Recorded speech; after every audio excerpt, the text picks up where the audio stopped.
ಪಾಲಿಕೆಗೆ ಧಿಕ್ಕಾರ. ಜಿಕೆವೆ ಚರಂಡಿಯನ್ನ ಜಾರಿ ಮಾಡಲೇಬೇಕು. नाले और सड़कों के अवैज्ञानिक निर्माण से तुमकुर का माहौल बिगड़ रहा है। सीपीई के नेता गिरीश ने राष्ट्रीय राजमार्ग 4 से जुड़े गड्ढों को ठीक करने का आग्रह किया।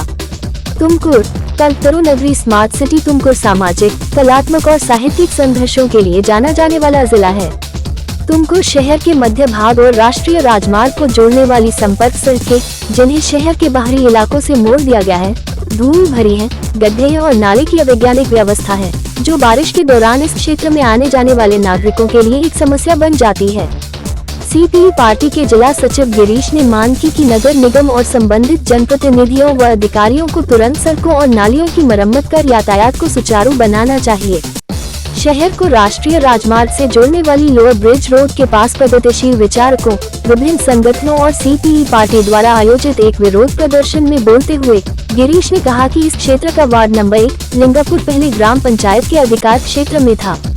10 साल बाद स्मार्ट सिटी नगर निगम के अधिकार क्षेत्र में आ गया। विकास के नाम पर सड़कों और नालियों के अवैज्ञानिक निर्माण के कारण जब बरसात का मौसम आता है तो यहाँ जनता के लिए स्वतंत्र रूप से आवागमन करना मुश्किल हो जाता है। अवैज्ञानिक तरीके से निर्मित सड़क नाली व्यवस्था के कारण कई मौतें और जनता के लिए समस्याएं पैदा हुई हैं।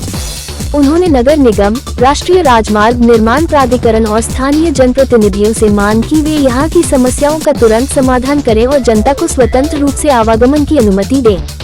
इस अवसर पर विप्रो कंपनी यूनियन के महासचिव चंद्रशेखर, प्रगतिशील विचारक जयराम, एटक के जिला अध्यक्ष कामवे गौड़ा, वकील जगदीश, मोहन उमेश, हुनेनली मंजूनाथ, पीएनआर वकील मंजूनाथ, डीएम पाल्या श्रीनिवास, जगदीश, वेंकटेश, गोपाल आदि ने विरोध प्रदर्शन में भाग लिया। ANP times of Bharat Tumkur Karnataka. Ward number ನಾಗರಿಕರಿಗೆ ಅಗತ್ಯ ಮೂಲಭೂತ ಸೌಕರ್ಯಗಳನ್ನ ಒದಗಿಸಬೇಕು ಅಂತಕ್ಕಂಥದ್ದು ನಮ್ಮ ವಾದ ಇವತ್ತು ಇಷ್ಟೇ ಇದೆ.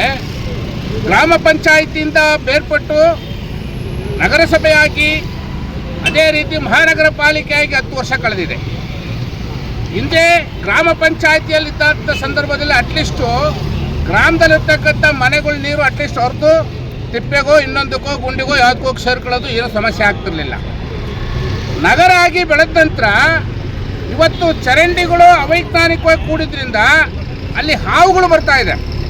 ಮಕ್ಕಳು ಆಟ ಆಡ್ತಂಥ ರೋಡಲ್ಲಿ ಹಾವುಗಳು ಬರುತ್ತೆ, ಚೋಳುಗಳು ಬರುತ್ತೆ, ಬೇರೆ ಬೇರೆ ರೀತಿಯದು ಬರುತ್ತೆ, ಅದರಲ್ಲಿ ಹುಳಗಳು ಓಡಾಡ್ತಾ ಇರುತ್ತೆ. ಇಂತಹ ಅವೈಜ್ಞಾನಿಕ ನೀತಿಯನ್ನು ಸರಿ ಮಾಡಿ ನೀರು ಸರಾಗವಾಗಿ ಹೋಗಿ ಮಾಡಿ ಅಂತೇಳಿ ಸಂಬಂಧಪಟ್ಟ ಅಧಿಕಾರಿಗಳಿಗೆ ಬೇಕಾದಷ್ಟು ವಾಟ್ಸಪ್ ಮೆಸೇಜ್ಗಳು, ಹಲವಾರು ಮನವಿ ಪತ್ರಗಳನ್ನ ನಾವು ಕೊಟ್ಟರೆ ಯಾರು ತಲೆ ಕೆಡಿಸ್ಕೊಳ್ತಾ ಇಲ್ಲ. ಅನಿವಾರ್ಯ ಏನಾಗಿದೆ ಅಂತಂದರೆ ಇವತ್ತು ಅಧಿಕಾರಿಗಳಿಗೆ ಇವತ್ತು ತಮ್ಮ ಅಧಿಕಾರದ ಜವಾಬ್ದಾರಿಯನ್ನು ಉಳಿಸ್ಕೊಂಡ್ರೆ ಸಾಕು. ಇವತ್ತು ಬಾಡಿ ಬೇರೆ ಡಿಸಾಲ್ವ್ ಆಗಿದೆ, ಯಾರು ಹೇಳೋರು ಕೇಳೋರಿಲ್ಲ ಅನ್ನಂಗಾಗಿದೆ. ಸರಿಯಾಗಿ ಕ್ಲೀನಿಂಗ್ ಆಗ್ತಾ ಇಲ್ಲ. ಇವತ್ತು ಹುಲ್ಲು ಭಾಳಷ್ಟು ನಡೆದಿದೆ. ಉದಾಹರಣೆಗೆ ಲಿಂಗಾಪುರದ ಒಳಗಡೆ ಹೋಗ್ಬಿಟ್ರೆ ಇವತ್ತು ಅಲ್ಲಿ ಕಾಲಿಡೋಕ್ಕೆ ಜಾಗ ಇಲ್ಲ, ಅಂಥ ವ್ಯವಸ್ಥೆ ಇದೆ. ಇವತ್ತು ಅದು 29 ವರ್ಷ ಆಯಿತು ನಗರಸಭೆ ಆಗಿ, ಮಹಾನಗರ ಪಾಲಿಕೆ ಆಗಿ.